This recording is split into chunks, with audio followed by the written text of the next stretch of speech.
All right, folks, welcome back to the C Files. Thank you for watching. Don't forget to like and subscribe. And this is The Battle for Christmas. This is a book that was written by Stefan Nissenbaum.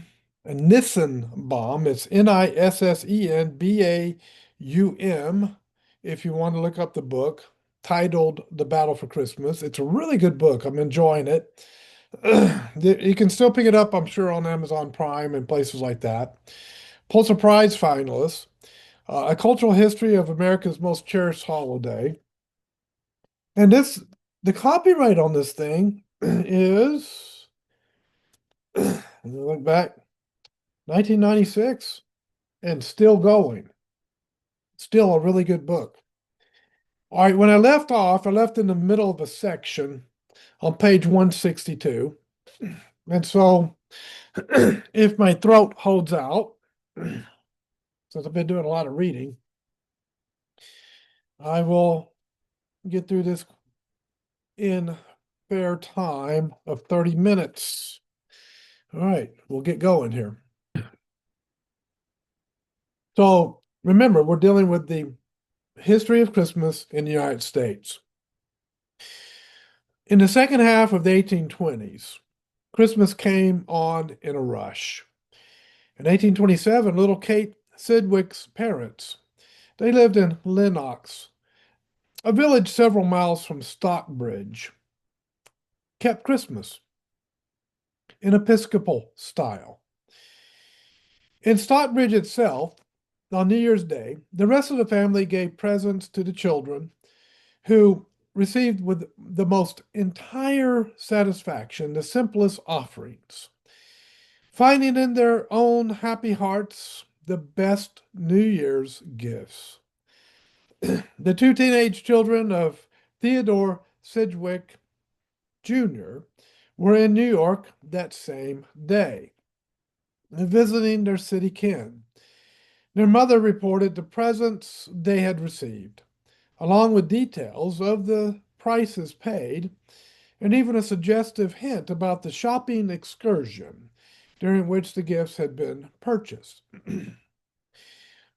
Theodore's her present to their son Theodore III, consisted of some very ornamental things for the table to the amount of $11. I got them at a great bargain. The first price asked was $16. Sister Catherine Sedgwick, who was with me, thought them as beautiful and cheap as anything she had ever seen. I wish you could have seen how much they were admired. Sister Catherine presented Theodore with a beautiful cameo breastpin and decorated Maria, Theodore's sister, with flowers. And Sister Elizabeth, Robert's wife, had kindly provided a very pretty present for both Maria and Theodore. A little article combining a purse, card case, and tablet. A convenient affair which they both wanted. Finally, that same year, 1827, Robert Sedgwick and his wife, Elizabeth, set up an elaborate new ritual for their two young children, ages 2 and 3, complete with stockings and Santa Claus. The year 1827 was the very year that Clement Clarke Moore's 1822 poem was finding its way into print in newspapers published in New York and other American cities. It is striking how quickly the Sedgwicks adopted this ritual, and we can be sure that their children would later assume that it went back forever. Nothing could exceed the joy of the children on New Year's morning when awakening with the first dawn of light.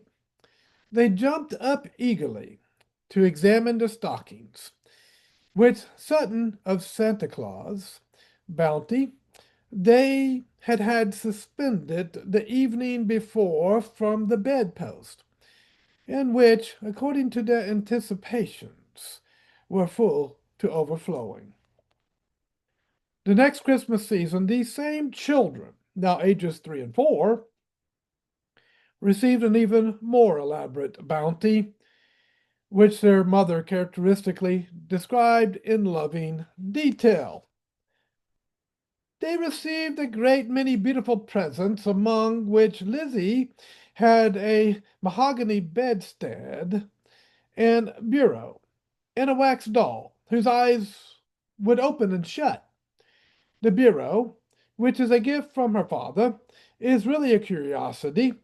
It is more than half a yard square and has 3 drawers, which are sufficiently deep to hold all her doll's clothes now, and to be useful, as she says, for her ornaments and curiosities hereafter, when she is a big lady. By the next year, 1829, Santa Claus had managed to reach the Massachusetts branch of the family. In the little village of Stockbridge, Henry and Jane Sedgwick's children were awaked before daylight to feel for their stockings and examine what Santa Claus had put in them. And I heard but one ongoing peal of merriment from them ever since. Santa Claus reached the Lennox Sedgwicks too that year, but let me try this again. Santa Claus reached the Lennox Sedgwicks too that year, but there his bounty was disappointing to Catherine M. Sedgwick's favorite niece Kate, now 9 years old, who conveyed to her aunt the hope that Santa Claus has given you at least as many presents as he has me, for he only gave me 4. Kate's 4 presents included a pair of books, a neat brown pocket book which mother gave, and 68 cents from father. In New York that same day, Elizabeth E. Sedgwick was able to note casually to her father that her 2 children had, as usual, a quantity of beautiful presents at New Year's, and the next year, 1830, she used the same phrase, but went on to include some details. New Year's Day, as usual, was a most joyous day to the children. They were loaded with presents from all their friends: whips, tops, dolls, guns, books, teacups, and so forth. Never was anything like it, and never was such happiness. The implication here was that each year's bounty had to outdo all preceding ones. As it happens, there exists a wonderful, charming account of the excesses of gift giving in the form of a description of that same scene, taken literally out of the mouth of one of the very children who were on the receiving end of those gifts. For this account, we are indebted to Lizzie's aunt, Catherine M. Sedgwick, on January the 2nd, 1831.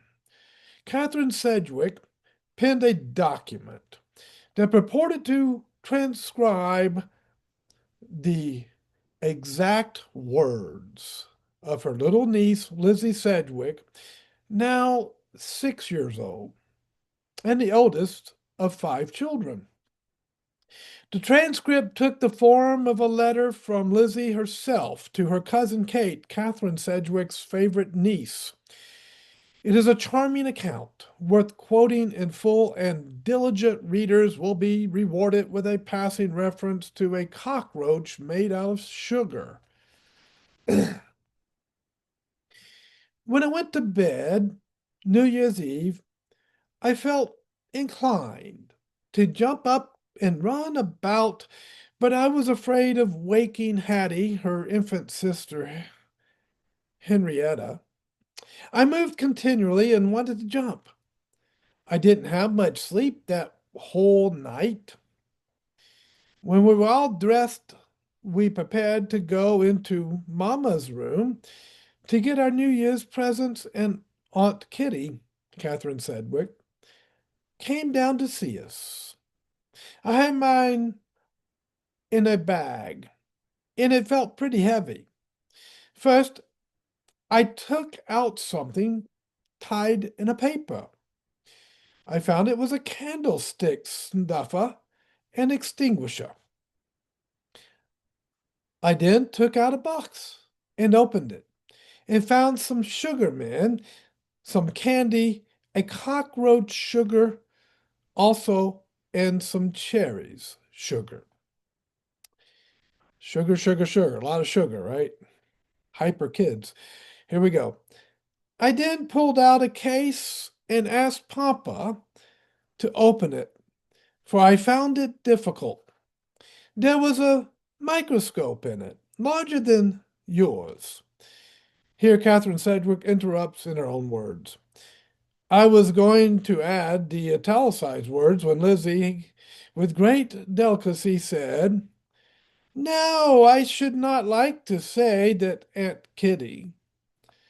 Then came the token for 1831, a gift book from a gentleman I never saw nor heard of, Mr. Collins, a friend of her father, a large, beautiful French box from Mama, I forgot to mention, and some sugar plums. Afterwards, I went upstairs, and Aunt Kitty gave me a chocolate lamb, very pretty. As we were looking over her 2-year-old sister, Sue Ridley's basket, we heard a squeaking noise. I was frightened, for I thought it was one of the children. It was doleful and funny, too. I turned around and found it was Elle, her brother, Ellery, age 5, blowing a trumpet. He had, besides a magic lanthorn, sugar man, a whip, candy, a corn stick, then for Sue's basket, tea things, and a saucepan, a beautiful doll, stiffly and fashionably dressed. I dressed her, CMS, a cunning mouse, and a French bag of sugar. In the course of the day, George, a friend, came in, and Ellery blowed his trumpet, or blew his trumpet. George went out and came in with a gun, which he pointed at us.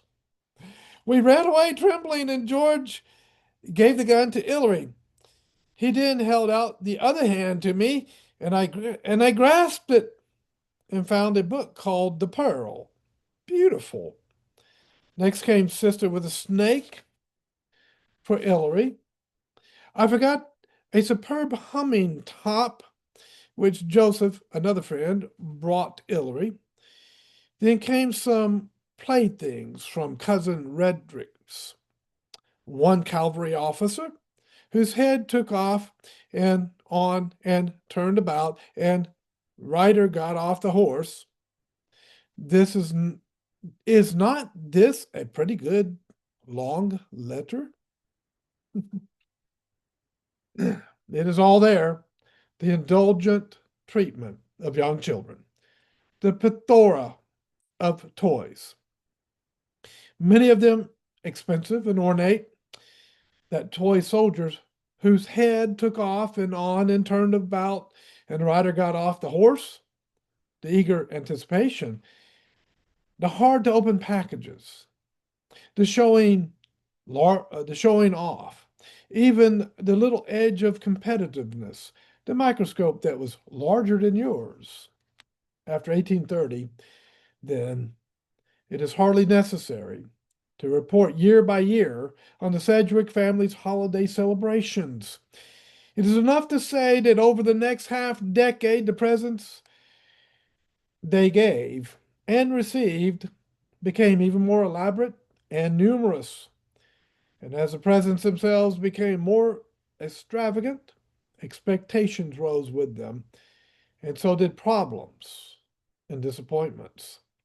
Indeed, over the course of the 10-year period from 1825 to 1835, one or another of the Sedgwicks encountered virtually every problem that besets the Christmas shopper in our own day. Here, organized into some familiar modern categories, are a few examples, all taken from the years 1825 to 1835. Forgot to buy presents. On Christmas Eve, 1832, Charles Sedgwick wrote an embarrassment that he had returned to his house in Lenox only to find, to his dismay, the whole house quite gay with Christmas presents. As for himself, I am in consternation, for I doubt not expectation is on tiptoe for presents from me, and I have not as yet got one for anybody. And he concluded, indeed, the presentees are so thick, I am discouraged. That last line may suggest still another category of problems. Too many people to buy presents for. Presents that soon break. We have already encountered the doll that little Jane Sedgwick received from her Aunt Speakman in 1824. The wax doll that looked so real that Jane screamed, "It's alive! It's alive!" It was Catherine Sedgwick who reported this anecdote. But Sedgwick went on to note dolefully that Jane's doll soon got a dirty mark on her forehead, a little piece broken off her beautiful fat bosom, and all the color kissed off one of her cheeks. 9 years later, a similar fate befell a wooden dog, a dog that actually barked, given to a 2-year-old toddler. We were so successful with Willie as they protract his pleasures for at least an hour, during which time his little wooden dog, presumably Willie's pronunciation of dog, kept up a merry barking. And alas, how fleeting are all worldly pleasures! One untimely blow scattered his disjointed member. He gave a howl of despair as his lips were torn asunder, and poor Willie's notes chimed with those of his departed dog. Not received in time or lost in the mail. How many checks that I wrote to creditors have been lost in the mail? Just joking. Anyway, perhaps an even more common problem than now, I'm sorry, perhaps even another problem, reading with a twisted tongue is a problem. Here we go. Perhaps an even more common problem than now, given the logistical problems faced by the postal system. In 1843, the gifts sent to Lenox from the New York Sedgwicks failed to arrive until late on New Year's Day. So the family decided to repeat the entire ritual for the children the next morning. 2 years later, the presents from New York arrived as late as January 6th. Once again, the opening ceremony was held the following day, but even then, a number of expected gifts appeared to be missing, as Mrs. Elizabeth Sedgwick anxiously wrote to her daughter, then living in New York. The things have not all come, as I find, by allusions in your letters. There is no present, as you mentioned, to I'm sorry. There's no present, as you mentioned, to Bess from Aunt E, and no box of things, bonbons, I suppose to be distributed by Bessie. I will tell you, for your satisfaction, what we did receive.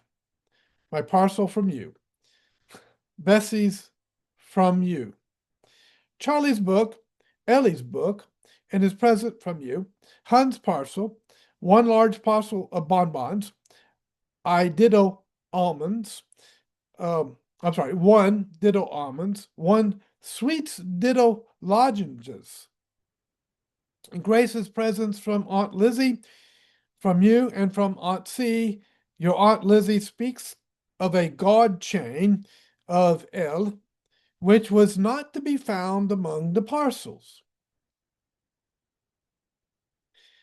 Hard to fight the right, I'm sorry, hard to find the right present. I think that's the one that hits us most. Your stockings are horribly ugly, but they are the only tolerable ones I could find at the right price. I hope she will like the ring. It was very cheap. The enamel ones, like it elsewhere, and very little larger, were $6. And your Aunt Lizzie preferred this size as a matter of taste. I confess I did not, but like your father, I have always rather an hankering for the best priced article. The wrong gift. The game you sent marked HDS Henry D. Sedgwick is, I presume, a substitute for the one I asked you to get. The grass is always greener. The children have had a merry morning, although their New Year's wealth would seem very meager in comparison with the piles of treasure which bless the eyes of the little folks in New York. Or again, my dearest aunt, I hope that Santa Claus has given you at least as many presents as he has me, for he only gave me 4. What is it? They, the children, are delighted with your gifts, but do explain the use of Bessie's present from Aunt Kitty. We none of us know. Where are we? Okay, let's see if we can get through this. Useless triflets or trifles. It was Catherine Sedgwick who usually made this point. The children had their usual harvest of dolls, tea sets, soldiers, horses, and furniture of every description, every useless thing. Hint, hint. If you are at loss for something to bring Sarah, you may get her a copy of Drake's poems. I see them advertised, and I heard her express a wish for it. But perhaps you have thought of something else? I only mention this lest you be at a loss. Keeping accounts straight. Well, you tell your mother I gave $2.50 for the portfolio and $3.25 for the ring, an eighth for the candy, so that I have of the $8, $2.04 subject to her order. I can't send your account for the knives were bought by my agent, and he has not rendered it.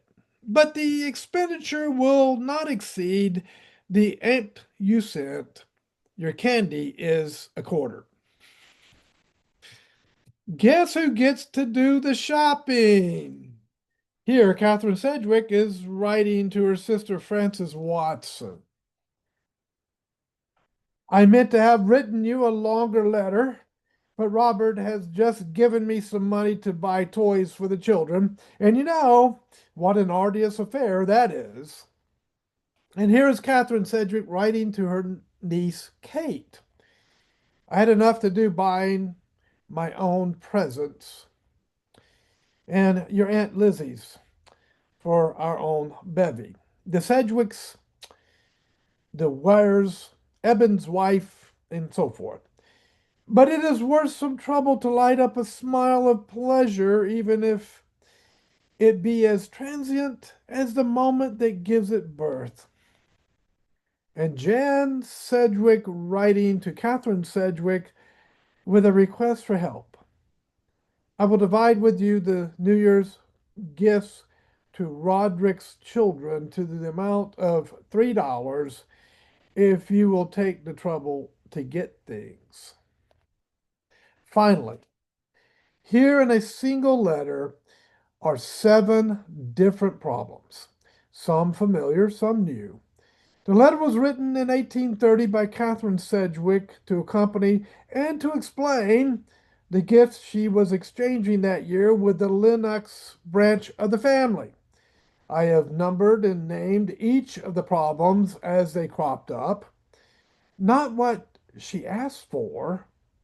Your friend Joseph got the music for me, but he made a mistake in the Swiss waltz, and I hope will change it in time. Did it arrive in time? Do let me know if you received your Marino in time for Albany. Don't open it before you're supposed to. I hope you will not open your little New Year matters till 1831. Okay, that one's funny. Already has it? Probably. Nilsson, I know, is one of Charlie's heroes, but I am afraid he already has the book. If so, let me know it and send it to the library at Stockbridge.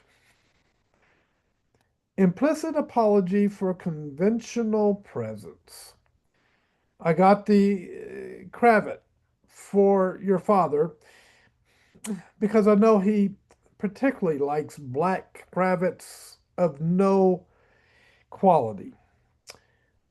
And what can be more appropriate to your mother, who is the very personification of modesty, the queen of all the bees, than a work basket? Be careful opening it. You must unpack the basket carefully, and or you will break the sugar toy. There's some of Mrs. Sedgwick's candy at the bottom for you and Charlie. And what do you do with it? The beautiful toy which your Aunt E sends to you and Charlie, you will have to study it. The figures must be placed in the little blocks and the brought on the scene according to the book. Well,